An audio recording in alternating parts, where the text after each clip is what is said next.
जय हिंद दोस्तों। NCERT with Naved Khan में आप सभी का एक बार बहुत बहुत स्वागत है, फिर से अभिनंदन है। तो सबसे पहले तो मैं आप सभी लोगों से ये बताना चाहता हूं कि काफ़ी दिन से मैं वीडियो नहीं ला पाया था, जैसे आपको पता है। उसके लिए मुझे बहुत खेद है और कुछ सरकमस्टांसेस, कुछ परिस्थितियां ऐसी थी जिसके चलते मैं वीडियो नहीं बना पाया। ठीक है, तो आप लोग निश्चिंत रहिए कि जैसे मैंने आपको फर्स्ट वीडियो में ही प्रॉमिस किया था कि I will try to teach all the NCERT, मैं सारी की सारी एनसीईआरटी आप लोगों के साथ डिस्कस करने वाला हूं। बस प्रॉब्लम्स है तो थोड़े से समय की। ठीक है, जैसे जैसे मुझे समय मिलता जाएगा मैं अपनी तरफ से अच्छा ही करूंगा। ठीक है, तो अभी हम क्या ज्योग्राफी की एनसीईआरटी पढ़ रहे हैं, जिसमें हमने 6 क्लास की एनसीईआरटी कंप्लीट कर ली है। ठीक है, और 7th क्लास की एनसीईआरटी जो मैं आपको दिखाना चाहता हूं, ये 7th क्लास की एनसीईआरटी है। ठीक है गाइस, तो इसका हमने चैप्टर नंबर फर्स्ट पढ़ लिया है, जो कि था पर्यावरण। ठीक है, पर्यावरण में हमने देखा था कि मानव निर्मित क्या है, प्राकृतिक पर्यावरण क्या है, और मानव स्वयं पर्यावरण का एक भाग है, एक घटक है, और पर्यावरण के घटक क्या क्या थे वो हमने देखा था। ऑलराइट गाइस, उसके साथ साथ मैंने इस चैनल पे अपनी पूरी की पूरी प्लेलिस्ट बना दी है, उसमें आप जाकर के विजिट कर सकते हैं, देख सकते हैं। ठीक है, और उसके साथ साथ मैंने इंग्लिश के कुछ कीवर्ड्स, कुछ इंपॉर्टेंट कीवर्ड्स मैंने डिस्कस किए थे आप सभी के साथ, जिसमें ईडियम्स और फ्रेसेस और रेडीमेड सेंटेंसेस मैंने आपके साथ डिस्कस किए थे, जिसकी मैंने एक प्लेलिस्ट बना दी है। अगर आप उसको देखना चाहें तो आप प्लेलिस्ट में जाकर के उसको भी देख सकते हैं, इंपॉर्टेंट चीज है वो भी। ठीक है, खैर चलिए, come to the point without wasting the time, हम समय को बिना बर्बाद किए हुए अपने मुद्दे की बात पर आते हैं। आज हम क्लास 7th की एनसीईआरटी का चैप्टर नंबर 2 देखने वाले हैं। ठीक है, जो कि है हमारी पृथ्वी के अंदर। ठीक है, इनसाइड आवर अर्थ, यानी कि इसका सीधा सीधा सा मतलब है कि हमारी पृथ्वी के अंदर, या जिस धरा पे हम खड़े हैं, जिस धरातल पे हम खड़े हैं, जो स्थल मंडल हमारा है, उसके अंदर पृथ्वी की संरचना कैसी कैसी है, उसके अंदर कितनी लेयर्स में, किन किन लेयर्स में पृथ्वी को परिवर्तित किया गया है या विभाजित किया गया है, बांटा गया है। ठीक है, उसके अंदर उसकी डेंसिटी कितनी है, घनत्व कितना है, ताप कितना है, दाब कितना है, इन सारी चीजों को हम देखेंगे। ठीक है, तो बहुत ही सिस्टमेटिक तरीके से मैं अपनी तरफ से बेस्ट करने का ट्राई कर रहा हूं। ठीक है, और उसके साथ साथ आप कुछ इंप्रूवमेंट भी देख सकते हैं कि पहले एक छोटा बोर्ड था। ठीक है, उसमें बार बार हमें मिटाना पड़ता था, वो इतना बोर्ड था। ठीक है, आप लोगों ने देखी है वीडियो। उसके बाद मैंने ये एक बड़ा बोर्ड बनाया है, इसके चलते फिर कुछ परिस्थितियां ऐसी थी कि जिसके चलते मैं वीडियोस नहीं बना पाया। ठीक है, जिसका मुझे बहुत खेद है। और अब मेरी कोशिश रहेगी कि अगले 1 महीने में, मैं आपसे प्रॉमिस करता हूं कि अगले 1 महीने में with in 1 month I will finish geography. Okay, पूरी हम जो हमारा भूगोल है, ज्योग्राफी की एनसीईआरटी है, वो सारी की सारी कंप्लीट कर लेंगे। और बहुत जल्द ही मैं सारी एनसीईआरटी 1 बाय 1 शो करके आपको एक बहुत अच्छी सी वीडियो लाने वाला हूं, उसकी स्ट्रेटजी बताने वाला हूं। क्योंकि एज वी नो कि 50 से ज्यादा एनसीईआरटी हैं। ठीक है, उन सब को जल्द से जल्द सिस्टमैटिक तरीके से कैसे कवर किया जाए, मैं बहुत जल्द ही 1 या 2 दिन में, विद इन 1 और 2 डेज, ठीक है, I will try to create a video on the NCERT. Alright guys, तो चलिए विदाउट वेस्टिंग द टाइम हम देखते हैं कि हमारी पृथ्वी के अंदर क्या क्या है और हमारी पृथ्वी का हम अध्ययन कैसे करते हैं। ठीक है, तो पृथ्वी के अध्ययन, पृथ्वी की आंतरिक संरचना के अध्ययन को भू आकृति विज्ञान यानी कि जियोमॉर्फोलॉजी कहा जाता है। ये सबसे पहला पॉइंट आप चाहें तो लिख सकते हैं। ठीक है, इसे क्या कहते हैं, पृथ्वी के आंतरिक संरचना को या भू आकृति विज्ञान को क्या कहा जाता है, जियोमॉर्फोलॉजी इंग्लिश में कहा जाता है। ठीक है, चलिए हम देखेंगे कि हमने पहले भी ये चीज देख चुके हैं, उसके बाद हम फिर आज यहाँ पे देखेंगे। ये हमारी सबसे ऊपर क्या है, देखिए हमारे पास स्पेस काफी है, बोर्ड बड़ा है, तो हम बड़ा बड़ा यहाँ बना सकते हैं। ठीक है, ये हमारे ऊपर पृथ्वी का क्या है, स्थल मंडल है। ऑलराइट गाइस, उसके बाद हम नंबर दूसरे पे देखते हैं, जिसे हम आवरण कहते हैं या मेंटल कहते हैं इंग्लिश में। उसके बाद हम नंबर 3 पे देखते हैं, क्या है हमारे, क्रोड है, या इंग्लिश में कहते हैं इसे कोर। ठीक है, तो चलिए मैं इसके साथ साथ लिखता हुआ भी चलता हूं। ये है हमारा स्थल मंडल, ये स्थल मंडल है, यानी कि ऊपरी परत को, पृथ्वी की सबसे ऊपरी परत को क्या कहा जाता है, भूपर्पटी कहा जाता है। ठीक है, इसको चलिए लिख लेंगे हम,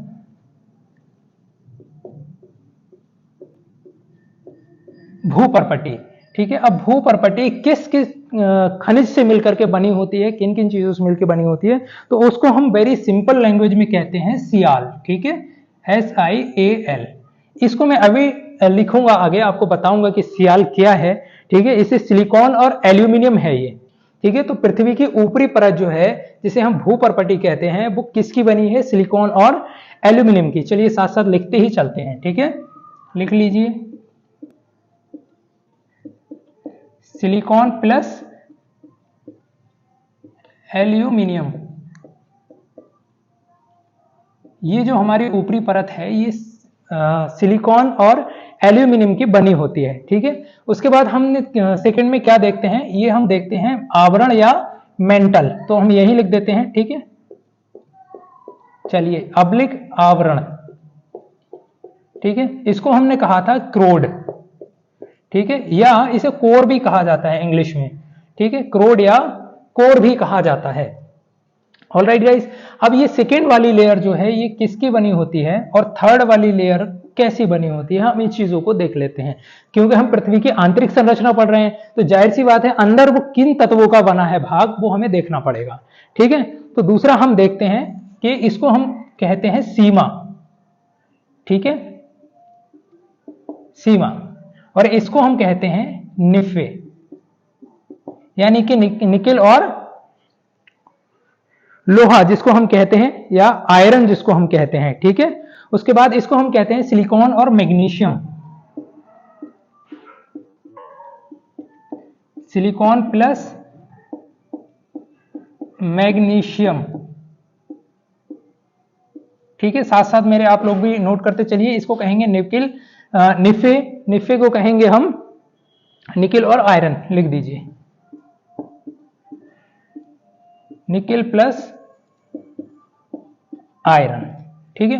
तो इसको इस तरह से आप कह सकते हैं सियाल, सीमा और निफे इनको कहा जाता है, ठीक है। सियाल भैया रहे होंगे कोई, सीमा तो किसी की सिस्टर होगी, किसी की भाभी जी होंगी, तो डेफिनेटली हम उनको याद कर सकते हैं, ठीक है। इसी बहाने उनको भी याद कर लिया जाएगा और हमारा वर्क भी पूरा हो जाएगा, और निफे भी हम याद कर सकते हैं, ठीक है।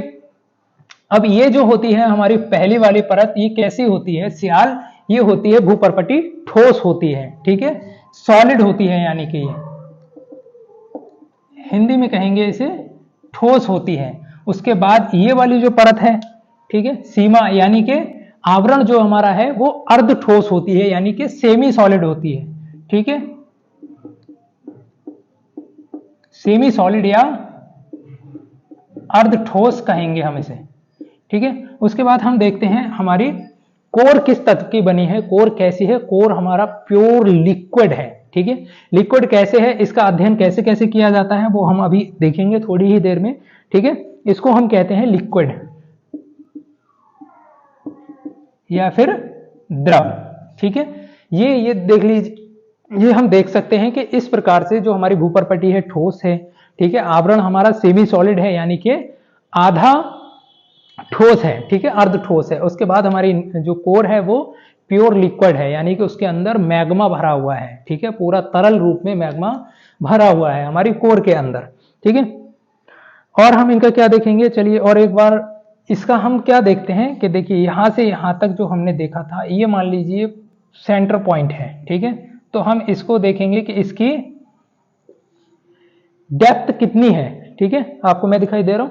इसकी डेप्थ है कुछ जगहों पे 6371 किलोमीटर देखने को मिलती है और कुछ स्थानों पर 6378 किलोमीटर देखने के लिए मिलती है। तो फिलहाल हम 6378 किलोमीटर को प्रमाणित मानते हुए चलते हैं, ये इसकी त्रिज्या होती है, ठीक है। इसकी हम त्रिज्या अगर इस प्रकार से विभाजित इसको करें, ठीक है, तो हम यहां से और यहां से जब नापेंगे तो 6378 किलोमीटर होती है। उसकी एक चीज और होती है कि पृथ्वी जो है वो भूमध्य रेखा पर, ठीक है, मैं अपना ग्लोब वहां छोड़ दिया हूं, अदरवाइज मैं आपको अभी दिखाता। भूमध्य रेखा पर अगर आपके पास ग्लोब हो तो आप लोग देखिए, भूमध्य रेखा पर ये इतनी होती है, 6378 किलोमीटर गहराई होती है भूमध्य रेखा पर, किसकी? पृथ्वी की। अच्छा, ये ऊपर जाते जाते 20 किलोमीटर ध्रुवों के पास कम हो जाती है, नॉर्दर्न हेमिस्फीयर और सदर्न हेमिस्फीयर में 20 किलोमीटर, सॉरी गाइस 20 किलोमीटर कम हो जाती है। तो कम क्यों हो जाती है? तो वो पृथ्वी के घूर्णन के कारण, ठीक है। सपोज दैट आप कोई भी चीज ऐसे घुमाएंगे, ये मान लीजिए, ठीक है, ये तो बहुत ठोस है, ये नहीं हो सकता। कोई भी चीज हम जब तेज राउंड में घूमेगी, तेज गति से घूमेगी, तो वो बीच में से थोड़ी सी फूल जाएगी, ठीक है। तो पृथ्वी के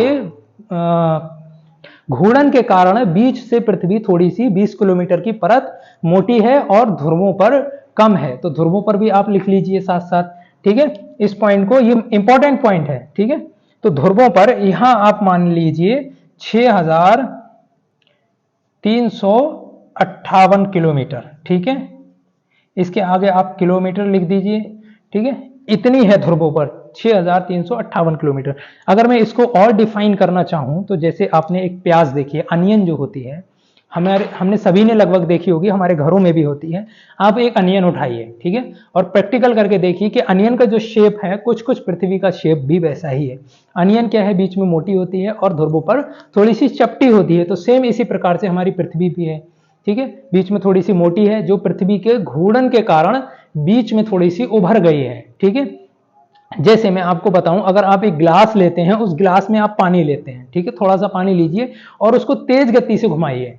तो तेज गति से जब वो घूर्णन करेगा, पानी, जल जो है वो घूमेगा गिलास के अंदर, तो वो क्या है, निकलने की वहां से कोशिश करेगा, ट्राई करेगा, ठीक है।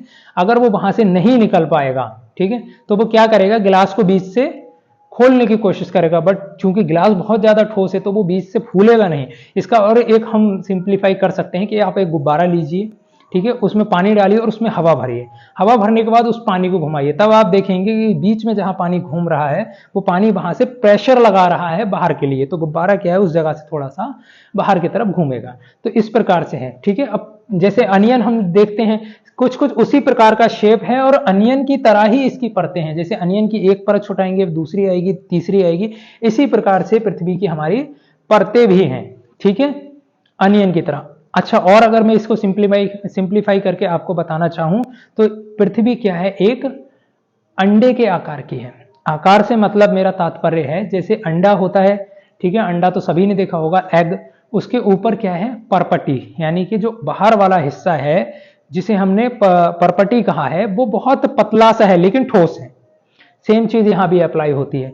पूरे पृथ्वी की त्रिज्या का सिर्फ 1% ही भूपर्पटी है, ठीक है। कितना, 1% ही भूपर्पटी है। अब आप अंदाजा लगाइए इसका 1% कितना हुआ, निकाल करके देखिए, और उतनी मोटाई है सिर्फ।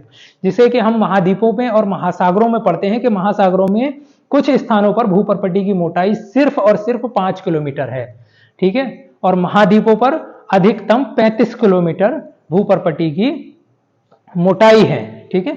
कुछ अपवाद भी हैं, जैसे कुछ जगह कम होगी, कुछ जगह ज्यादा होगी। तो 5 से 35 किलोमीटर का एक एवरेज निकाल दिया गया है। उसके बाद आवरण या मेंटल आ जाती है, ठीक है, जो कि अर्ध ठोस है।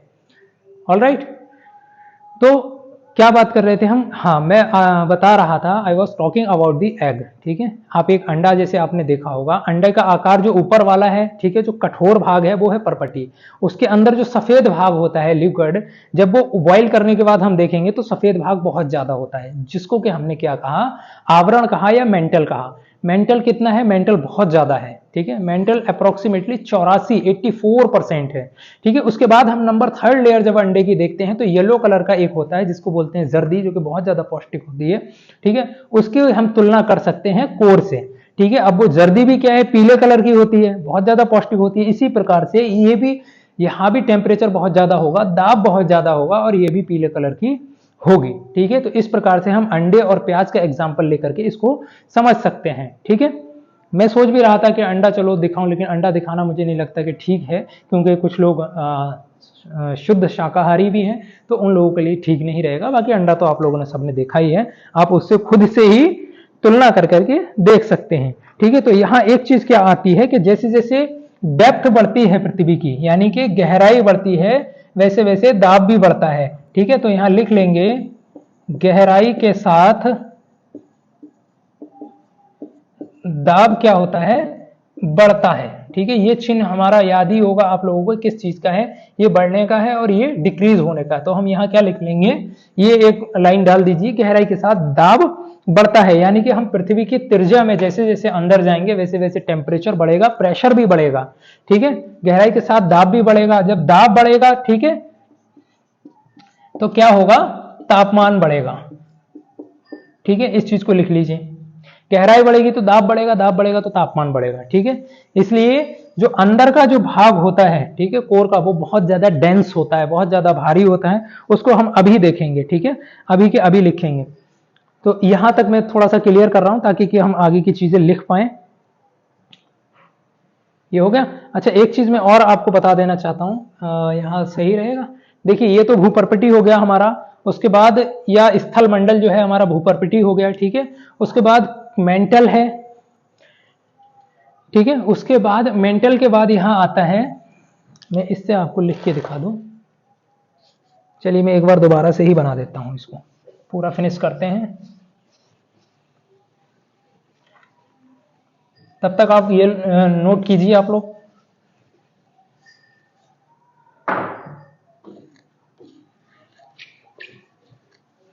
देखिए क्या होता है,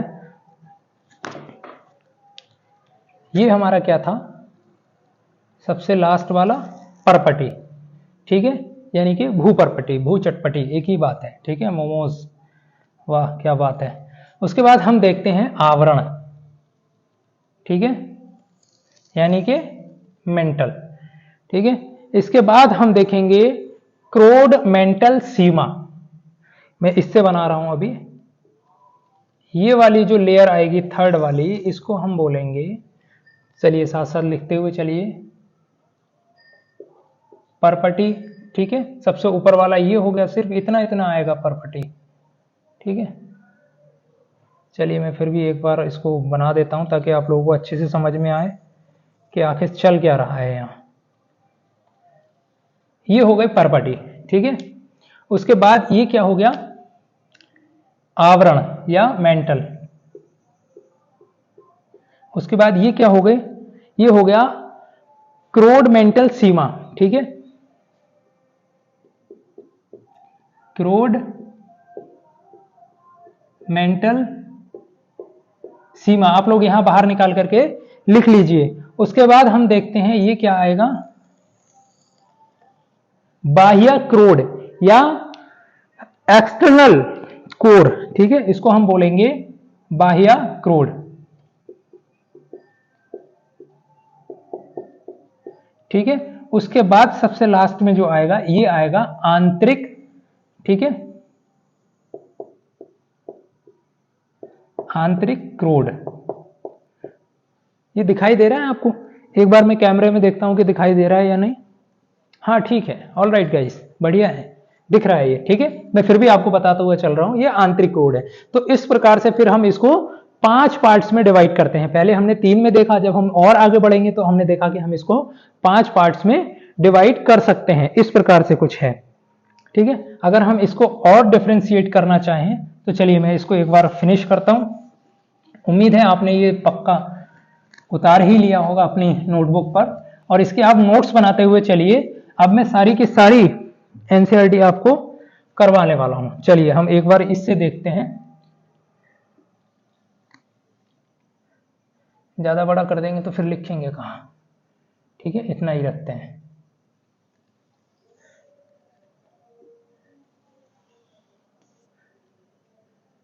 देखिए हम इस प्रकार से, ये हो गया हमारा परपटी, ठीक है। उसके बाद हम देख लेते हैं, ये हो गया हमारा मेंटल, ठीक है। उसके बाद हम देखते हैं, ये हो गया हमारा क्या था, क्रोड मेंटल सीमा, ठीक है। उसके बाद हम देखेंगे, ये हमारा हो गया बाह्य कोर, ठीक है। और ये सबसे अंत में हो गया हमारा आंतरिक कोर, ठीक है। तो इसके आगे अब आप लिख सकते हैं। चलो मैं एक बार इसको फिनिश कर रहा हूं, ठीक है। उम्मीद है ये लिख ही लिया होगा आपने। अभी हम इसको और यहाँ थोड़ा सा डिटेल में पढ़ेंगे, डिटेल में देखेंगे तो अच्छे से हमको समझ आ जाएगा कि ये बनावट आखिर इसका स्ट्रक्चर है कैसा, ठीक है। तो चलिए अभी हम सबसे पहले देखेंगे, ये जो है भूपर्पटी, ठीक है, भूपर्पटी, ठीक है। उसके बाद ये आ गया हमारा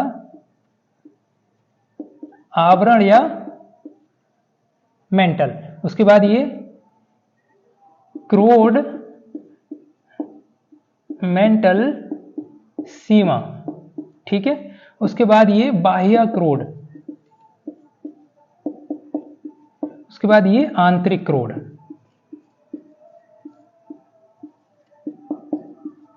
ठीक है, ये हम इतनी चीजें देख चुके हैं। तो भूपर्पटी हमारी क्या है, ठीक है, उसको हमने देखा था सियाल, ठीक है, जो सिलिकॉन और एल्यूमिनियम की बनी थी।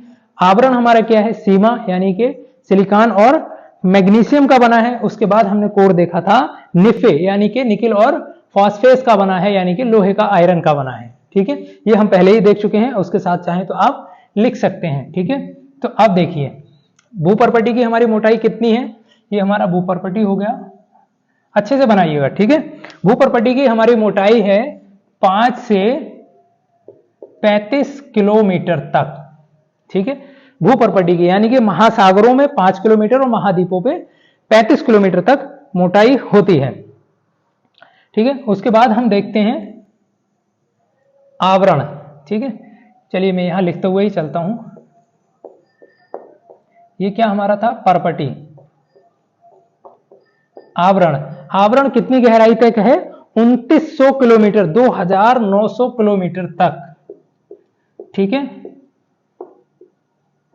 ये तक लिख दीजिए, यहां तक ही है। ठीक है, उसके बाद कोर या क्रोड कितना है, जो रहा बचा वो सारा 6378 किलोमीटर तक क्या है, हमारा क्रोड है, यानी कि पृथ्वी का केंद्र बिंदु है यहां पर। ठीक है, ये नोट कर लीजिए, इंपॉर्टेंट पॉइंट है। ठीक है, और हम देखेंगे इसको, हमने क्या देखा था, ये कैसा है, ठोस है। ठीक है, ये कैसा है, अर्ध ठोस है।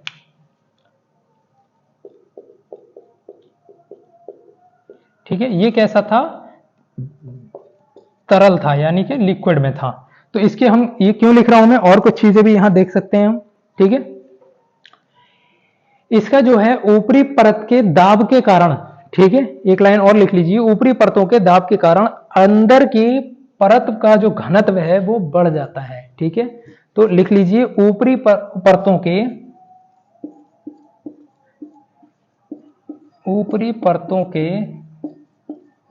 दाब के कारण, ठीक है, ऊपरी परतों के दाब के कारण अंदर की ओर घनत्व बढ़ जाता है। अंदर की ओर घनत्व बढ़ जाता है। ठीक है, ये लाइन आपको अभी समझ आएगी जब हम देखेंगे कि इनका घनत्व कैसे कैसे है। सबसे पहले आप ये नोट कीजिए, उसके बाद मैं इसको थोड़ा सा क्लीन अप कर रहा हूं। ठीक है, चलिए उसको अभी हम रहने देते हैं, पहले हम इसको क्लीन करके यहां पे हम थोड़ा सा समझ लेते हैं कि घनत्व कैसे कैसे होता है। तो हेडिंग डालिए, ठीक है, पृथ्वी के घनत्व का अध्ययन या घनत्व का अध्ययन। ठीक है, यहां हेडिंग डाल लीजिए, घनत्व का अध्ययन। ठीक है, घनत्व का अध्ययन, उसके आगे लिख लीजिए औसत घनत्व। ठीक है,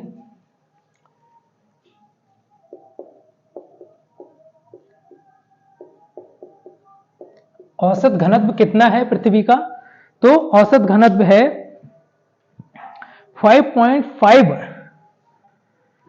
केजी सेंटीमीटर क्यूब। ठीक है, इसको हम क्यूब में मापेंगे, 5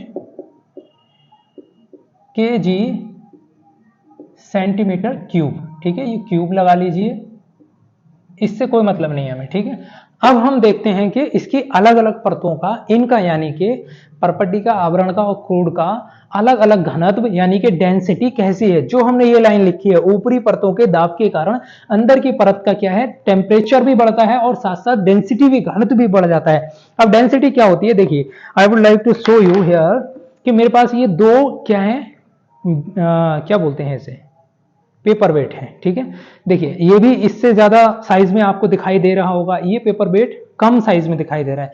इसके लिए क्या है कि ये बहुत ज्यादा भारी है रेदर देन इट, इसकी अपेक्षा ये ज्यादा भारी है, तो इसका क्या हुआ, डेंसिटी ज्यादा है और इसकी डेंसिटी कम है। ठीक है, जबकि इसका घनत्व ज्यादा है, इसका जो है इसका साइज ज्यादा है।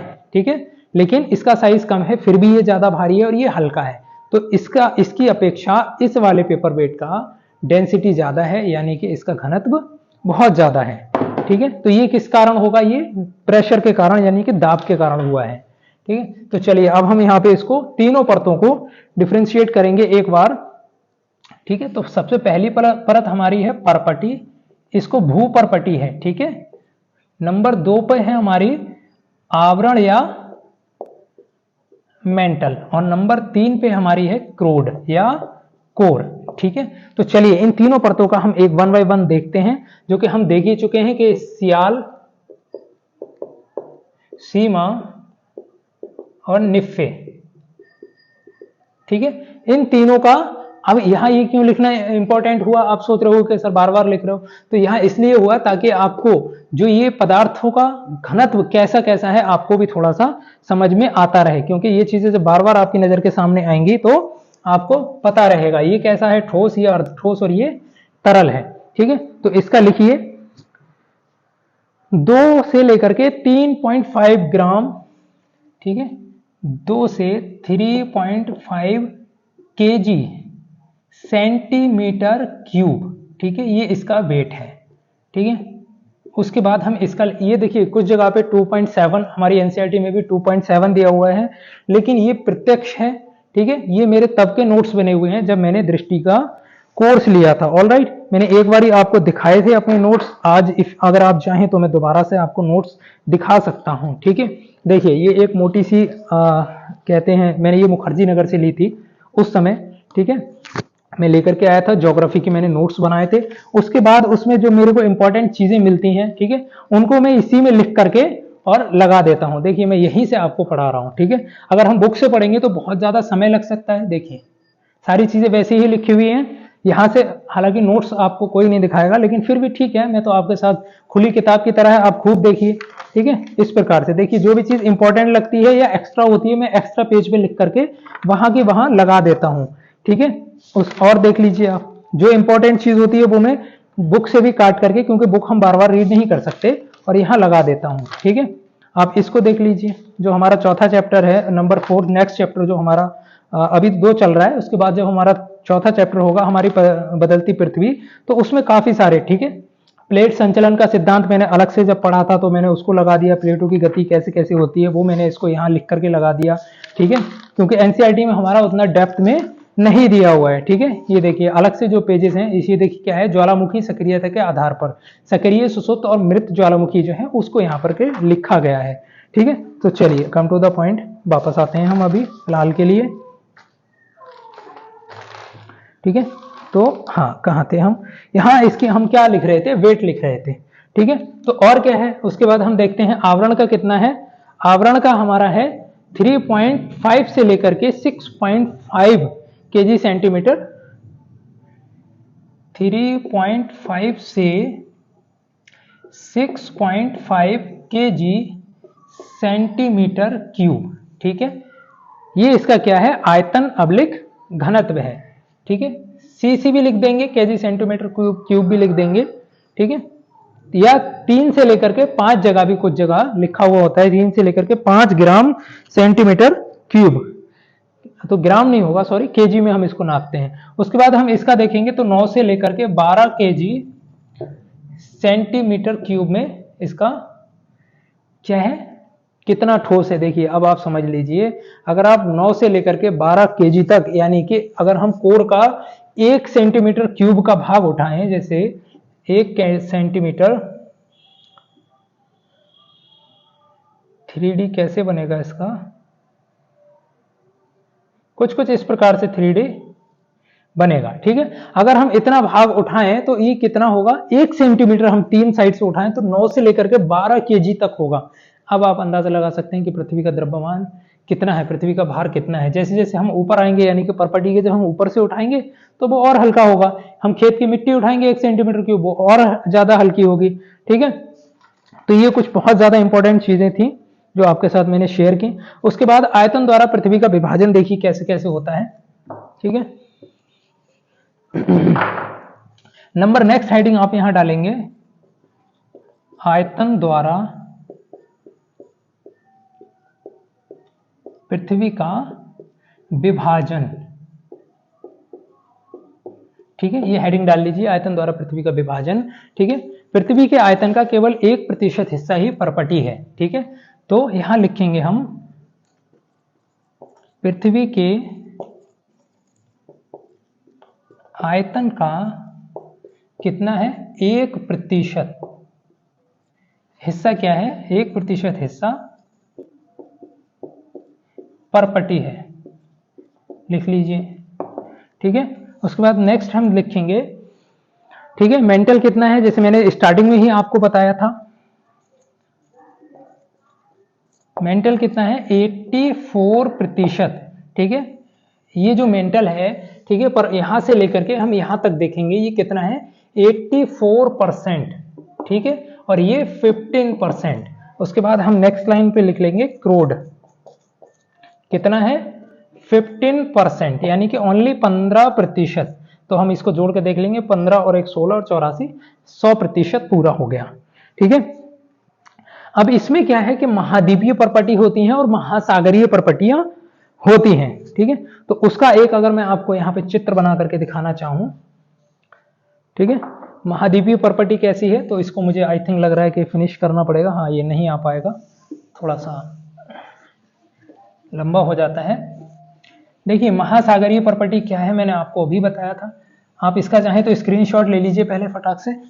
ठीक है, चलिए देखिए बहुत इंपॉर्टेंट चीजें मैं लिख रहा हूं। आपको अगर लग रहा होगा कि सर तो ऐसे लिख करके बता रहे हैं, बोर्ड भी अच्छा नहीं है, लाइटिंग अच्छी नहीं है, तो देखिए पढ़ने वाला एक्सक्यूज नहीं मांगता है, कैसे भी पढ़ लेगा। ठीक है, अगर आपको सिर्फ वही स्लाइड जैसे लोग पढ़ाते ही हैं, मैं किसी के अगेंस्ट नहीं बोल रहा हूँ, सॉरी टू से, लेकिन मेरा ऐसा नजरिया है, क्योंकि कोई भी हो सकता है ये क्लिप काट करके चला देगा और उनको लगेगा कि देखो पढ़ाना अभी इसने शुरू किया है और दूसरों की निंदा कर रहा है। मैं किसी की निंदा नहीं कर रहा हूँ, ये मेरा पॉइंट ऑफ व्यू है। ठीक है, अगर आपने बुक का काट करके यहाँ लगाया और सीधे लिख आपको बता दिया, ठीक है, तो ऐसे तो बुक में भी लिखा हुआ है, ये मेरा व्यक्तिगत विचार है, मेरा मानना है। ठीक है, सपोज दैट आपने इस बुक से कोई भी पीडीएफ से उठाया और ठीक है जो चैप्टर हमारा चल रहा है उसका एक पार्ट काटा यहाँ लगा दिया, ठीक है, और फिर यहाँ सीधे सीधे बता दिया। ठीक है, ये कोर मेंटल जो हम आंतरिक संरचना पढ़ रहे हैं, पृथ्वी का बने बनाए स्ट्रक्चर ले लिया।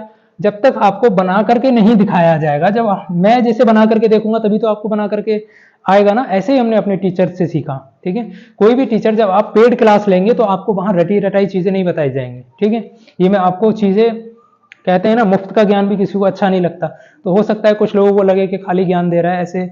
ठीक है, तो ऐसे मैं किसी की निंदा भी नहीं कर रहा। ठीक है, ये चीज बोलना भी ठीक नहीं है, लेकिन ऐसे करके काट के वो क्या है लगा देंगे और वहीं पे मार्कर से निशान लगा लगा करके ऐसे ऐसे कि बच्चों ये हो गया। ठीक है, तो बच्चों ऐसे तो बच्चों को भी समझ में आ रहा है ना। ठीक है दोस्तों, तो जब तक ये लिखा ना जाए हाथ से, मुझे नहीं लगता आप जब दृष्टि के या विजन आईएएस के किसी भी बड़े से बड़े जब कोर्स में जाएंगे तो वहां सारा कुछ आपको लिख करके या बोल करके, ठीक है, या तो बोर्ड पे लिखा जाएगा या आपको बोल करके बताया जाएगा, या फिर बहुत रेयरली कोई चीज है जो बहुत ज्यादा लिखने के लिए है, ठीक है, तब भी वो उसको शॉर्ट करके और पीडीएफ में प्रोवाइड कराते हैं। बुक से नहीं लेते हैं इतना ज्यादा कि बुक से पूरा पैराग्राफ उठाया और पढ़ा दिया कि ले लो।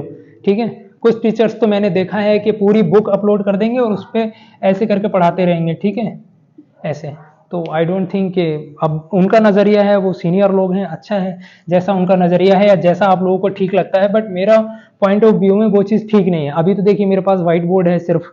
ठीक है, अगर मेरे पास डिजिटल बोर्ड भी होगा तब भी मैं फिर हाथ से लिख करके ही पढ़ाने का ट्राई करूंगा। थोड़ा समय ज्यादा लग सकता है लेकिन आपको समझ में आएगा।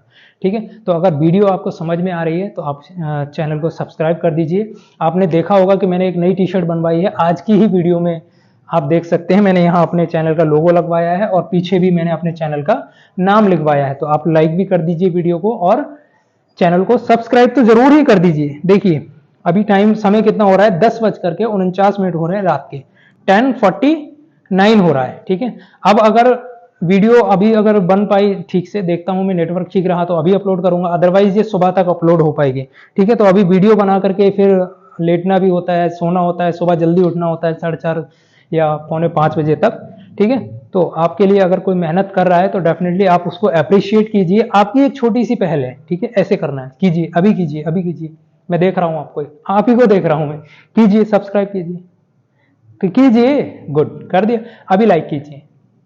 अब ये वीडियो जिसके काम की भी है, जो भी आपके दोस्त हैं, ठीक है, सहपाठी हैं, ठीक है, या फिर जो भी कोई यूपीएससी की या स्टेट पीसीएस की प्रिपरेशन कर रहा है, जिनके लिए एनसीईआरटी पढ़ना ज़रूरी है, और आपको लग रहा है कि अगर मेरा पढ़ाने का तरीका, मेरा समझाने का तरीका या मेरा आपके साथ डिस्कस करने का तरीका ठीक है, तो डेफिनेटली आप उसके साथ शेयर कर दीजिए वीडियो। ठीक है, तो चलिए अभी मैं क्या बता रहा था, हाँ हम डिस्कस कर रहे थे महाद्वीपीय भूपर्पटी और महासागर भूपर्पटी के बारे में। तो चलिए इसको मैं एक बार फिनिश करता हूँ, क्लीन कर रहा हूँ। ठीक है, देखिए जब आपने यहां तक वीडियो देख ली है तो इसका मतलब वीडियो आपको पसंद आ रही है और वीडियो आपके काम की ही है। ठीक है, इसलिए मैं प्रेफर करता हूं कि हाथ से लिख करके ही पढ़ाया जाए। देखिए सब्सक्राइब कर दीजिए, अगर आप ऐसा करेंगे तो ठीक नहीं है, सब्सक्राइब कीजिए। हाँ देखिए मैं मेहनत कर रहा हूं तो वही एक मोटिवेशन है। मैंने आपको सब शायद एक दो वीडियो में जो लोग रेगुलर देख रहे हो मैंने बताया है कि मैं पैसों के लिए बिल्कुल भी नहीं कर रहा हूँ। ठीक है, ये मेरा वर्ड जानता है कि मैं पैसे के लिए तो बिल्कुल भी वीडियो नहीं बना रहा हूँ। ठीक है, बिल्कुल भी ऐसा नहीं, ये मेरा शौक है, मेरे अंदर खुद से ही ये मेरा शौक उत्पन्न हुआ और मुझे लगा कि चलिए ठीक है, अब पढ़ काफी लिया और साथ में शेयर करते हैं दूसरों के। ठीक है, तो मुझे अच्छा लग रहा है, बस मैं वीडियो बना करके देखिए। अब फिर वही बात आती है कि पैसा तो इसमें भी खर्च हो रहा है, मेरा टाइम भी खर्च हो रहा है, और जो मैंने सेटअप वगैरह लगाया इसमें भी खर्च हो रहा है। ठीक है, तो पैसे तो मैं सक्षम हूँ खर्च करने में। ठीक है, ईश्वर की कृपा है, मैं पहले ही सेटल हूँ। ठीक है, तो चलिए खैर बातें बहुत ज्यादा हो गई, हम देखते हैं महासागरीय महाद्वीप भूपर्पटी। तो यहां लिखेंगे हम, ब्लैक पेन कहां गया,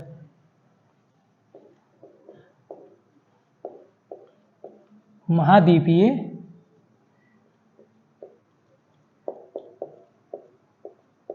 भूपर्पटी। ठीक है, और यहां हम लिखेंगे महासागरीय भूपर्पटी। ठीक है, अब देखिए मैं एक छोटा सा अगर चित्र बनाने का ट्राई करूं जो हमारी एनसीईआरटी में शायद दिया हुआ भी है। ठीक है, तो डोंट माइंड, हाँ अगर ज्यादा अच्छा नहीं बन पाता है तो माइंड नहीं कीजिएगा। ठीक है, चलिए अब हम देखते हैं, मैं ट्राई कर रहा हूं बनाने की, आप भी इसके साथ साथ बनाते जाइए क्योंकि डायग्राम और चित्र बनाने की बहुत ज्यादा वहां आवश्यकता होती ही होती है। ठीक है,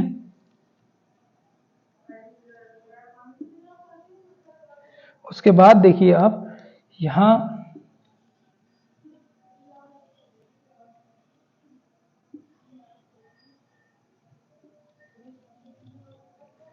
ये और मैं अच्छे से बनाने का ट्राई करता हूं।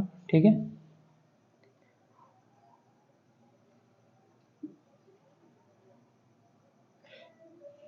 ऐसा ही है, हाँ फिर तो ठीक है, इतना ज़्यादा नहीं है, ऐसे करके बनाइए आप। ठीक है, ये क्या है, जल भरा हुआ है, ये क्या चीज़ है, समुद्र है। ठीक है, तो इससे आपको कुछ समझ आएगा अभी कि मैं क्या कहना चाह रहा हूं। ठीक है, ये मान लीजिए एक और थोड़ी सी चित्रकारी यहां कर देते हैं जितनी मुझे आती है। ये क्या है, परपटी है। ठीक है, ये पूरी परपटी ही है। ठीक है, ये परपटी है। तो अब आप देखिए, समुद्र को हम और थोड़ा गहरा करें तभी जाकर के चीजें अच्छे से समझ आएंगी, क्लियर हो पाएंगी। ठीक है, देखिए, हाँ अब देखिए, इसका मतलब है महाद्वीपीय परपटी, यानी कि ये वाला जो भाग है महाद्वीप के नीचे की, यानी कि जो द्वीप है। ठीक है, ये पर्वत जैसे लग रहे हैं लेकिन मैंने महाद्वीप बनाए हैं। ठीक है, तो ये क्या है, इसको हम कहेंगे महाद्वीपीय भूपर्पटी। ठीक है गाइस, महाद्वीपीय भूचटपटी। ये वाला जो हिस्सा रह गया यहां से यहां तक वाला है, ठीक है, इसको हम कहेंगे महासागरीय भूपर्पटी। ठीक है, ये इतना डिफरेंशिएट है बस। ठीक है, महासागरीय परपटी और महाद्वीपीय भूपर्पटी में इतना डिफरेंस है, जो कि महाद्वीपीय परपटी कितने तक हमने पढ़ी थी, 5 से 35 किलोमीटर तक, यानी कि 0 से 35 किलोमीटर तक हो सकती है। ठीक है, महासागरीय परपटी 0 से 5 किलोमीटर तक होती है। एक देखिए, अब इसमें अपवाद कुछ जगह अलग अलग है। ठीक है, जैसे हम मेरियाना ट्रेंच जो हम देखते हैं प्रशांत महासागर में है, वो बहुत ज्यादा गहरा है। सॉरी, तो हो सकता है वहां सिर्फ 4 ही किलोमीटर हो या 3 किलोमीटर हो, या हम बाकी के जो देखते हैं इंडियन ओशियन को अगर हम देखें फॉर एग्जांपल, जो कम गहरे हैं अपेक्षाकृत प्रशांत महासागर, ठीक है, अटलांटिक ओशियन को देखें तो हो सकता है वहां 7 किलोमीटर हो। तो एक ये मोटा मोटा एवरेज ले लिया गया है, इसको हम कह सकते हैं 0 से 5 किलोमीटर, ठीक है, इसको हम कह सकते हैं 0 से 35 किलोमीटर, ठीक है। ये हो गया, ये हो गया महाद्वीप, ठीक है, महाद्वीप, और ये महासागर, ठीक है, इसको आप लिख लीजिए, ठीक है, हो गया। एक बार स्क्रीनशॉट लीजिए, आप इसको बना लीजिए, ठीक है। ऑलराइट गाइस, चलिए, शैल आई क्लीन अप इट, क्या मैं इसे क्लीन कर दूं? Okay, thank you. अगर आप साथ साथ बना नहीं पाते हैं, वैसे में देखिए काफी बनाने में सिर्फ यही फायदा होता है कि आप टीचर के साथ साथ बनाते हुए चलते हैं, लिख सकते हैं, ठीक है। फिर भी मैं पहले ही ट्राई करता हूं कि पहले ही थोड़ा सा एक्सप्लेन कर दिया जाए, उसके बाद लिख दिया जाए और आसान हो जाएंगी चीजें, ठीक है। डिवीजन ऑफ अर्थ, चलिए अब लिखिए डिवीजन ऑफ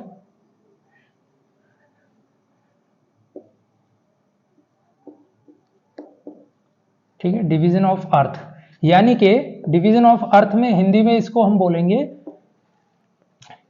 पृथ्वी का वितरण, ठीक है। पृथ्वी को कैसे कैसे बांटा गया है, तो देखिए केमिकल डिवीजन है कि इसका, लिख लीजिए,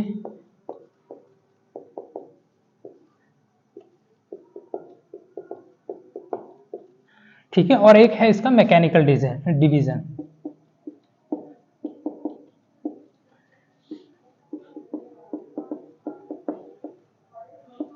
ठीक है। तो मैकेनिकल डिवीजन में क्या क्या है और केमिकल डिवीजन में क्या क्या है, चलिए देखते हैं। हमने केमिकल डिवीजन में अभी क्या क्या देखा था, सियाल, सीमा, निफे, वो केमिकल ही है, ठीक है। केमिकल डिवीजन में हमने क्या देखा था, पर्पटी, ठीक है, उसके बाद आवरण या मेंटल, उसके बाद कोर या क्रोड, ठीक है। हमने ये 3 चीजों को देखा था, ठीक है।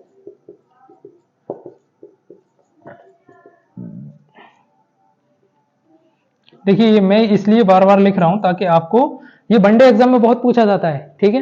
इन तीनों परतों के बारे में पूछा जाएगा कि ये किस किस की बटी हुई है, वो बनी हुई है, ठीक है। इसको हम 4 पार्ट्स में डिवाइड करते हैं, ठीक है। सबसे ऊपर वाले भाग को हम क्या कहेंगे, लिथोस्फीयर, ठीक है। सबसे ऊपर वाले भाग को हम कहेंगे लिथोस्फीयर, ठीक है। उसके दूसरे वाले भाग को कहेंगे एस्थोनोस्फीयर, ठीक है।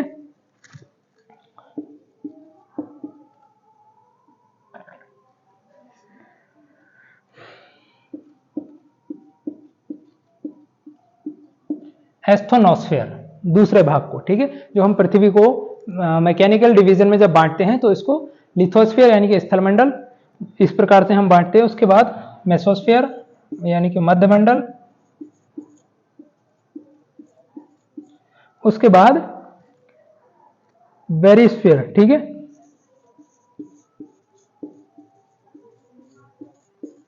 ये इसका केमिकल डिवीजन हो गया। केमिकल डिवीजन को हम कितने पार्ट्स में बांटते हैं, 4 पार्ट्स में बांटते हैं, ठीक है। ये तो कुछ और ही बन गया। केमिकल डिवीजन को 4 भागों में बांटते हैं, और सॉरी मैकेनिकल डिवीजन को 4 भागों में बांटते हैं और केमिकल डिवीजन को 3 भागों में हम बांटते हैं, ठीक है। चलिए लिखिए, अभी तो काफी रह गया है। देखिए अगर मैं बाकी चीजों के आधार पर पढ़ाऊं तो बहुत अभी, चलिए हम शैल चक्र को देखते हैं कि शैल चक्र क्या होता है। उसके बाद हम चट्टानों के प्रकार शैलों को देखेंगे। मैं पहले ये देख लूं कि वीडियो कितने मिनट की हो गई, ठीक है। अगर ज्यादा लंबी वीडियो हो रही है तो हम नेक्स्ट पार्ट में पढ़ेंगे, अदरवाइज मैं वीडियो को कंप्लीट करने का ट्राई करता हूं,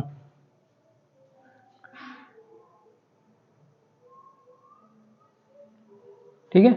वीडियो अभी 44 मिनट की हुई है तो जल्दी से जल्दी मैं ट्राई करता हूं कि इसको फिनिश कर दिया जाए। चलिए इसका स्क्रीनशॉट ले लिया आपने, बहुत बढ़िया, शाबाश।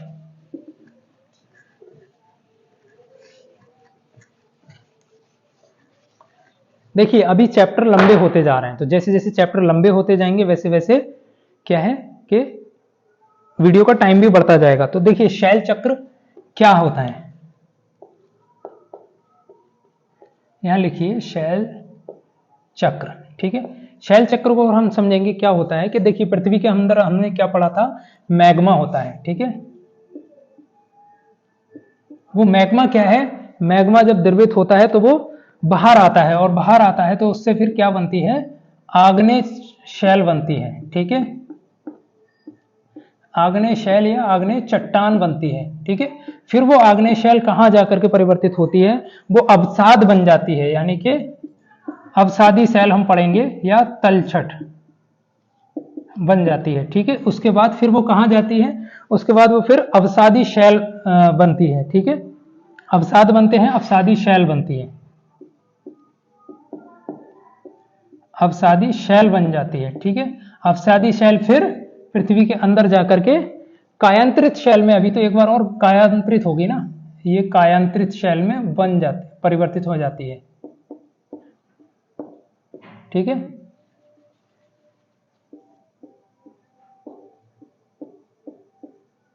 चलिए ऐसे लिख लीजिए, इसको बनाइए बढ़िया करके, ठीक है। कायांतरित शैल, इसी को हम क्या कहते हैं, शैल चक्र कहते हैं। कि मैग्मा क्या है, पृथ्वी के बाहर जब आता है तो बाहर निकलने के बाद वो आग्नेय शैल बन जाता है, या आग्नेय चट्टान या इग्निशियस शैल बनाता है। उसके बाद उसका अवसाद होता है, तलछट होता है, यानी कि जल के कारण और हवा के कारण वो टूट जाता है, ठीक है। फिर उसके बाद अवसादी शैल बनती है, फिर उसकी कायांतरित शैल बनती है, और फिर वो जब पृथ्वी के अंदर जाता है तो मैग्मा में परिवर्तित हो जाता है, यानी कि पिघल जाता है। देखिए ये प्रोसेस बहुत धीरे धीरे हो रहा है, करोड़ों साल लगते हैं इस प्रोसेस को होने में।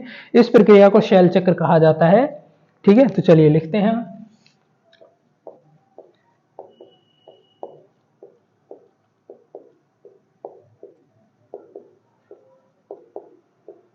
इस प्रक्रिया को शैल चक्र कहा जाता है, ठीक है। लिखते चलिए मेरे साथ साथ, एक शैल से दूसरे शैल में परिवर्तन होना ही शैल चक्र कहा जाता है, ठीक है। अभी हम इसके कुछ एग्जाम्पल देख लेंगे, ठीक है। लाल किला, लाल किला क्या है, लाल बलुआ पत्थर का बना है, ठीक है।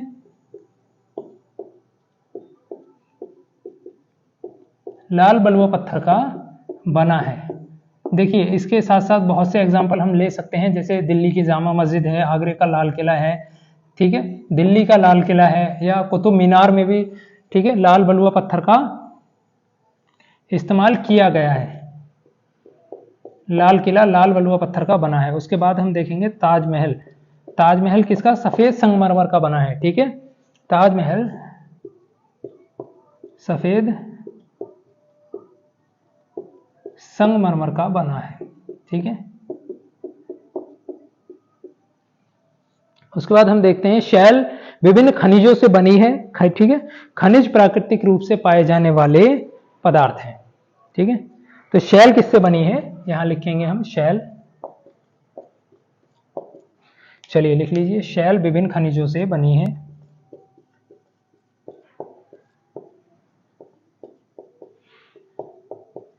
विभिन्न खनिजों से बनी है, ठीक है। शैल विभिन्न खनिजों से बनी है, खनिज प्राकृतिक रूप से पाए जाने वाले पदार्थ हैं,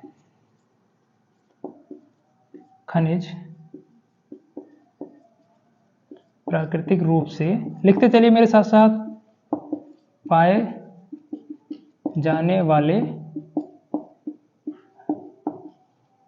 पदार्थ हैं। अब आप ये मत कहना कि सर आपकी हैंड राइटिंग तो क्या ही हो रहा है, बिल्कुल मैं जल्दी जल्दी लिख रहा हूं, और वैसे भी बोर्ड पे लिखना थोड़ा रेदर देन कॉपी थोड़ा सा टफ होता है, अगर आपके पास बोर्ड हो तो आप जानते ही होंगे, ठीक है। इसलिए मैं हैंड राइटिंग के चक्कर में ना पढ़ करके, देखिए आपके जो भी आपको टॉपर मिलेंगे, आपने देखा होगा उन्होंने बहुत सारी स्ट्रेटजी वीडियोज बनाई हैं, या वो अपने नोट्स दिखाते हैं, तो उनके अलावा उनके नोट्स कोई और अदर बंदा अंडरस्टैंड नहीं कर सकता, नहीं समझ सकता, ठीक है।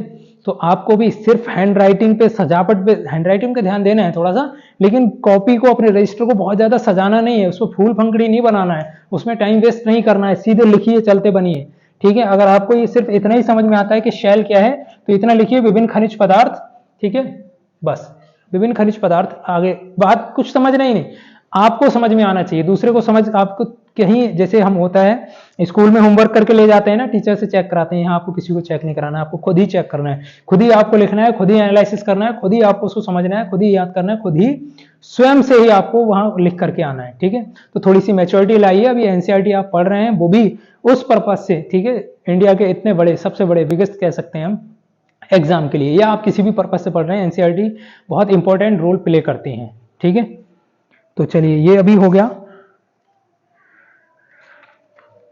उसके बाद अभी चट्टानों के प्रकार, शैल के प्रकार और खनिज क्या क्या है। ठीक है, इसको हम एक बार देख लेते हैं। मैं देखता हूं वीडियोस कितनी लंबी हो गई। चलिए अभी तो 50 मिनट की हुई है, हम 10 मिनट की और कर लेते हैं वीडियो। आप इसका एक बार स्क्रीनशॉट लीजिए फटाफट। ठीक है, चलिए मैं आपको यहाँ कुछ बोल करके थोड़ा सा लिखवा देता हूं ताकि वीडियो ज्यादा लंबी ना हो। ठीक है, देखिए चट्टानों के अध्ययन को पेट्रोलॉजी, चट्टानों और खनिजों के अध्ययन को पेट्रोलॉजी कहा जाता है। ठीक है, तो आप यहां लिखिए चट्टानों प्लस खनिजों। ठीक है, एरो लगाइए, वही पुरानी विधि जो मैं आपको बताता हूं, शॉर्ट नोट कैसे बनाए। लोग पूछते रहते हैं सर शॉर्ट नोट कैसे बनाए, शॉर्ट नोट ऐसे बनाए। ठीक है, चट्टानों प्लस खनिजों, यहां लिखिए अध्ययन, एक और एरो लगाइए। ठीक है, और यहां लिख दिए पेट्रोलॉजी। ठीक है, बस इससे आपको समझ आएगा चट्टानों। अच्छा, जब आप इसको रिवाइज करोगे, जब आप इसको दोबारा पढ़ोगे तो आप कहोगे चट्टानों खनिजों के अध्ययन को पेट्रोलॉजी कहा जाता है। ठीक है, यही लिख लीजिए। पृथ्वी की प्रॉपर्टी अनेक प्रकार के शैलों से बनी है। ठीक है, ऊपर की प्रॉपर्टी हमने देखा जिसमें सियाल हमने देखा था।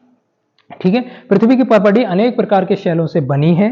ठीक है, पृथ्वी की प्रॉपर्टी को बनाने वाले खनिज, ठीक है, पदार्थ के किसी भी प्राकृतिक पिंड को शैल कहते हैं। समझ आया? नहीं, देखिए पृथ्वी पर हमारे बहुत सारे पार्ट्स पाए जाते हैं ऊपर भूपर्पटी में। ठीक है, उसका कोई भी आप एक पिंड उठा लेंगे, सपोज दैट यहाँ एक पत्थर रखा है, आपने पत्थर उठा लिया, मिट्टी का कोई भाग उठा लिया, या कोई धातु उठा ली, धात्विक उठा लिया, धात्विक धातु कुछ भी आपने उठा लिया, वो क्या कहा जाएगा? प्राकृतिक पिंड होना चाहिए, वो शैल कहा जाएगा। ठीक है, कितनी अच्छी सी डेफिनेशन है। तो इस शैल विभिन्न रंग, आकार एवं गठन की हो सकते हैं। ठीक है, तो ये डेफिनेशन आप लिख लीजिए। मैं धीरे धीरे बोल रहा हूं, आप चाहे वीडियो को पॉज कर करके लिख लीजिए।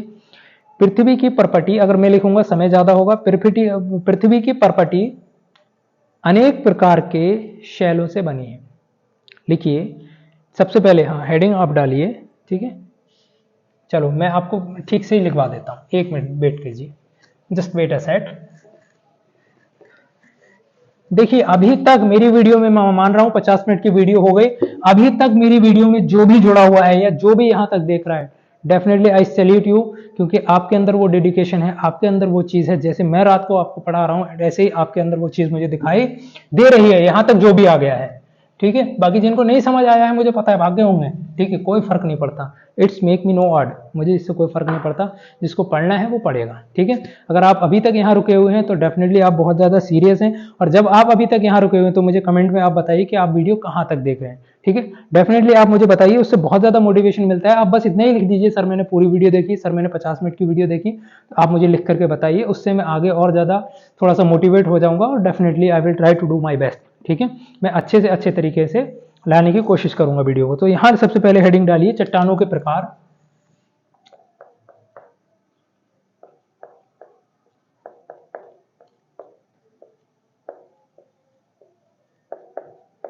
अवलिक, ठीक है, शैल के प्रकार,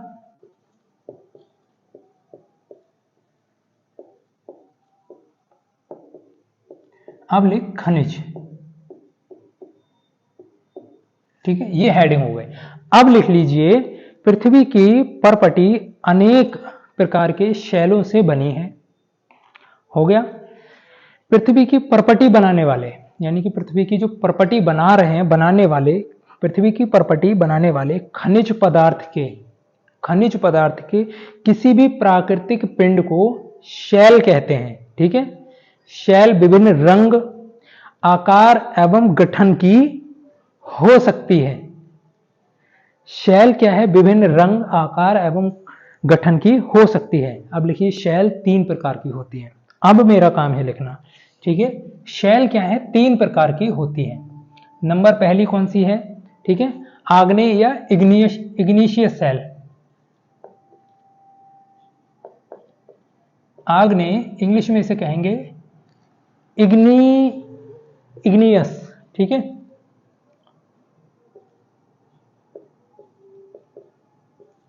इग्नियस शैल, ठीक है।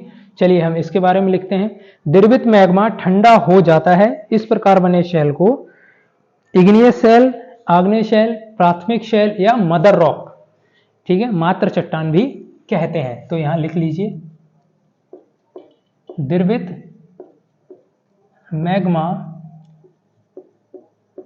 पृथ्वी से बाहर, ठीक है, ठंडा हो जाता है, ठंडा हो जाता है, ठीक है। इस प्रकार बनी शैल को क्या कहा जाता है? आग्नेय शैल। तो लिख लीजिए, इस प्रकार बनी शैल क्या कहा जाएगा? आग्नेय शैल। या आपने उसे इग्नियस शैल भी लिखा है, ठीक है। आग्नेय शैल या प्राथमिक शैल या फिर मात्र चट्टान। चैनल का नाम दिख रहा है आपको पीछे टी शर्ट के ऊपर लिखा हुआ? बताइए कैसा लग रहा है? 700 रुपए में 2 टी शर्ट बनवाई है मैंने अभी 2 दिन पहले, ठीक है। मात्र चट्टान या मदर रॉक भी कहते हैं इसे। देखिए, अब इतनी मेहनत के करने के बावजूद भी अगर आप बिना सब्सक्राइब किए जा रहे हैं तो फिर ठीक है, अच्छी बात नहीं है। चलिए अभी हम इसको, ठीक है, वो तो दैट वाज ए जोक, ठीक है, जस्ट किडिंग। देखिए बीच बीच में थोड़ा सा मोटिवेट करना पड़ता है क्योंकि क्लास ज़्यादा लंबी हो जाती है। जब आप अगर कोई पेड कोर्स लेने जाएंगे, जैसे मैंने दृष्टि का किया था, 3-3 घंटे की क्लास चलती है विदाउट कहीं हिले डुले, ठीक है। उसमें कैसे पढ़ाते हैं मैं वही टेक्निक आपको बताने वाला हूँ, ठीक है, कि कैसे वो सिलेबस, इतना बड़ा सिलेबस कैसे जल्दी कंप्लीट कराते हैं, ठीक है। तो मैं बहुत जल्दी 1-2 दिन में वही वीडियो लेकर के आने वाला हूँ जिसमें आप देखेंगे कि वो कैसे करके पढ़ाते हैं। जैसे मैंने आपको यहाँ दिखाया, ये पेज वहीं से मैंने एक्स्ट्रा लगाया हुआ है, ठीक है। इसमें जैसे बहुत सारे चैप्टर वो एक साथ लेते हैं, वो ऐसे वर्टिकल नहीं पढ़ाते हैं, 1 चैप्टर 2 चैप्टर 3 चैप्टर। वो क्या करते हैं, ठीक है, वही टेक्निक मैं आपको बताऊंगा, आपके साथ शेयर करूंगा कि सारी एनसीईआरटी को देखते हैं कि इस सपोज दैट 6th क्लास में, 7th क्लास में, 8th क्लास में, 9th क्लास में जो चैप्टर सिमिलर हैं उनको एक ही उसमें पढ़ाते हैं, वो एक ही क्लास में पढ़ाते हैं। 5-5 6-6 चैप्टर हो जाते हैं, एक क्लास में पढ़ाते हैं, 3 घंटे 3.5 घंटे की क्लास हो जाती है, ठीक है। अब ये देखिए क्या होता है, ये आग्नेय और इग्नियस शैल 2 प्रकार की होती हैं। कौन कौन सी? एक होती है अंतर्भेदी शैल, ठीक है। इसके आगे लिख लीजिए, आग्नेय शैल 2 प्रकार की होती है, ठीक है।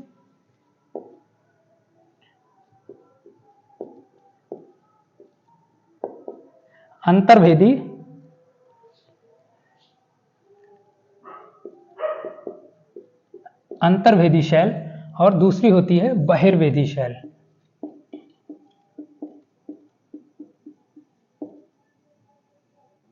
बहिर्वेदी शैल। अभी देखिए, इसको अंतर्भेदी और बहिर्वेदी से बिल्कुल साफ क्लियर समझ आ रहा है कि जो मैग्मा पृथ्वी के अंदर ही ठंडा हो जाता है उसको अंतर्भेदी शैल कहते हैं, जो मैग्मा पृथ्वी के बाहर ठंडा करके ठंडा होता है उसको बहिर्वेदी शैल कहते हैं, ठीक है। तो यहां लिख लीजिए, पृथ्वी के अंदर ठंडा होने वाले मैग्मा से बनी शैल, ठीक है, अंतर्भेदी शैल कहलाती है। अब यहां हम लिख लेंगे पृथ्वी के बाहर, समझ आ गया ना, पृथ्वी के बाहर ठंडा होने वाले मैग्मा से बनी शैल, ठीक है। ये हमारा एक प्रकार हो गया, ठीक है। इसका एग्जाम्पल हम लिख लेंगे, ठीक है। इसके एग्जाम्पल में लिख लीजिए, दक्कन का पठार बेसाल्ट चट्टानों से बना है, ठीक है। एग्जाम्पल लिखिए, दक्कन का पठार। दक्कन का पठार क्या है? वेसाल चट्टानों से यानी कि बहिर्वेदी शैलों से मिलकर के बना है। ठीक है, उसके बाद हमने जो अंतर्वेदी शैल को देखा था, अंतर्वेदी शैल की नीचे लिख लीजिए विशेषता क्या होती है। कठोर होती है, जिसमें जल का अंतःश्रवण यानी कि पर्कुलेशन नहीं हो पाता। इन चट्टानों में भूमिगत जल नहीं होता है, इन वाली चट्टानों में भूमिगत जल नहीं होगा। ठीक है, इसकी लिखिए विशेषता। ठीक है, विशेषता इसकी क्या है, ये कठोर होती हैं। ठीक है, कठोर होती हैं, जिसमें जल का अंतःश्रवण, जिसमें जल का अंतःश्रवण। ठीक है, अंतःश्रवण का मतलब है पर्कुलेशन, यानी कि पृथ्वी के अंदर, उसके अंदर नहीं जा पाता। इंग्लिश में लिख दीजिए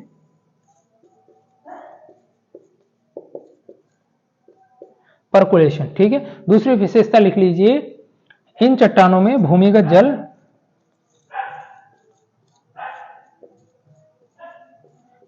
जल नहीं होता है। ठीक है, यहां तक हमारी ये एक शेल कंप्लीट हो गई। फटाफट हम अवसादी शेल या सेडिमेंट्री शेल जिसको हम कहते हैं वो देख लेते हैं, कायांतरित शेल देख लेते हैं। ठीक है, चलिए मैं उनको बोल करके आपको लिखवा देता हूं और वीडियो को हम फिनिश करते हैं। उम्मीद है ये आपने लिख ही लिया होगा, मैं बहुत जल्दी से जल्दी कोशिश करता हूं। ठीक है, देखिए नंबर 2 हम यहां पे लिख लेते हैं। नंबर 2 हमारी शेल है अवसादी या सेडिमेंट्री शेल। अवसादी सेडिमेंट्री, ठीक है, शेल। और नंबर 3 पे हमारी कौन सी है, कायांतरित। ठीक है, देखिए अभी में हम इसको कैसे लिख सकते हैं, अवसादी शेल कौन सी होती है, अवसाद। ठीक है, यानी कि जो जमा हुआ बचा हुआ होता है, इसका डेफिनेशन लिखिए फटाफट। ठीक है, शेल लुढ़क कर, चटक कर तथा एक दूसरे से टकरा कर। ठीक है, शेल जो है पृथ्वी के, जो हमने देखा था बहिर्वेदी शेल जो हमने देखा था, वो लुढ़क कर, चटक कर तथा एक दूसरे से टकराकर छोटे छोटे टुकड़ों में टूट जाती है। इन कणों को अवसाद कहते हैं। ठीक है, यानी कि कोई भी चीज का बचा हुआ अवसाद कहा जाता है। ठीक है, जैसे हमारे घरों में कई बार जब बिल्डिंग का काम होता है, आसपास आपके कोई बिल्डिंग का काम चल रहा होगा, वहां आपने देखा होगा एक डंपर आता है, वो रेता जो होता है, बजरफुट जिसको हम बोलते हैं, या बजरी दाना गिट्टा जो भी होता है, उसको लौट करके चला जाता है। उसके ऊपर ऊपर से वो उठा के मजदूर लोग ले जाते हैं, नीचे जो बचता है वो अवसाद रह गया उसका। ठीक है, ठीक उसी प्रकार से हम समझ सकते हैं कि शेल लुढ़ककर, चटककर तथा एक दूसरे से टकराकर छोटे टुकड़ों में टूट जाती है। इन छोटे कणों को अवसाद कहते हैं। ठीक है, ये अवसाद हवा, जल, ठीक है, आदि के द्वारा एक स्थान से दूसरे स्थान पर ले जा करके जमा कर दिए जाते हैं। ठीक है, सपोज दैट यहां ये छोटे छोटे अवसाद हैं। ठीक है, एक ये क्या है, बनी हुई है। ठीक है, चट्टान। अब ये चट्टान टूट रही है और जल के द्वारा, हवा के द्वारा ये यहां से आकर के ऐसे छोटे छोटे करके यहां जमते जा रहे हैं। पहले एक लेयर जमी, फिर दूसरी लेयर, फिर तीसरी लेयर, इस प्रकार से जहां भी हवा का जमाव हो रहा है वहां ये आकर के जमते जा रहे हैं। ठीक है, इसको हम क्या कहेंगे, अवसादी शैल कहेंगे, जो यहां जमा है। ठीक है, जो पहले मात्र चट्टान से जो यहां था, यहां से जाकर के यहां बना, इसको हम अवसादी शैल कहेंगे। ठीक है, जीवाश्म, अब देखिए जैसे जैसे लेयर बनती जाएगी, सपोज दैट यहां पहली लेयर बनी, इसमें कोई जीव मर गया, ठीक है, या पेड़ पौधे जंतु कुछ यहां दफन हो गए, तो वो इसके ऊपर फिर जाकर के अवसादी शैल रख गए। चाहे वो जल के द्वारा हो, जल का बहाव ज्यादा है, या फिर हवा का बहाव ज्यादा है, जैसे रेगिस्तान वगैरह में होता है, इनमें जीवाश्म ईंधन भी पाया जाता है। ठीक है, अभी इससे क्या है, जीवाश्म क्या है, अवसादी शैलों में मिलता है। इससे लाल बलुआ पत्थर बनता है। लाल बलुआ पत्थर बहुत ज्यादा हार्ड नहीं होता है, तराशने में आसानी होती है। नंबर 3 लिखिए, कायांतरित या रूपांतरित। ठीक है, इसको हमने समझ लिया, कायांतरित। अब लिख, ठीक है, रूपांतरित, या इसे मेटामॉर्फिक सेल भी कहा जाता है। मेटामॉर्फिक, ठीक है, मेटामॉर्फिक शेल। ठीक है, अब इसके बारे में हम थोड़ा सा समझ लेते हैं। आग्नेय, और हमने ये जो पढ़ा था आग्नेय, ठीक है, मदर रॉक और अवसादी शैल। ठीक है, आग्नेय एवं अवसादी शैल उच्च ताप एवं दाब के कारण, ठीक है, कायांतरित शैलों में परिवर्तित हो जाती है। जैसे यहाँ हमने पढ़ा था मदर रॉक, मातर चट्टान हो गई है, ठीक है। फॉर एग्जांपल मान लेते हैं यहाँ से जल और हवा के द्वारा एक स्थान से दूसरे स्थान पर जाकर के लेयर बाय लेयर इस कणों को, इन शैलों को जमा दिया गया, ठीक है। इसके अंदर जीवाश्म भी दबते चले गए, इसको अवसादी शैल कहा। ये जीवाश्म ईंधन भी इसी के अंदर मिलेगा, ठीक है। अब ये बहुत दिनों तक, जब हजारों करोड़ों साल तक ये शैल ज्यों के त्यों पड़े रहते हैं, तो ये ताप, ठीक है, पृथ्वी के ऊपर भी ताप है, अंदर भी ताप है, ताप और दाब के कारण कठोर हो जाते हैं, ठीक है। किसमें? कायांतरित या रूपांतरित। देखिए रूप अपना परिवर्तित कर रहे हैं, रूप परिवर्तित कर रहे हैं, इन्हीं को रूपांतरित शेल कहा गया है, यानी कि इंग्लिश में मेटामॉर्फिक कहा जाता है, इनको सेडिमेंट्री और इनको इग्नियस शेल कहा जाता है। ऑलराइट गाइस, उदाहरण इसकी देखेंगे, जैसे हम चिकनी मिट्टी होती है ना, चिकनी मिट्टी, जैसे कुछ लोग अगर गांव से होंगे तो उन्होंने देखा होगा, जिसे हम गांव में बोलते हैं पिंडोलियाई, ठीक है, जहां से पिंडोल निकलता है, जो पहले पोता वोता लगाया जाता था ना चूल्हे के ऊपर, या गाँवों में कच्चे घर होंगे तो वहां होगा, बाकी शहर वाले जो होंगे वो तो सोच रहे होंगे पता नहीं क्या बता रहे हैं सर, ठीक है।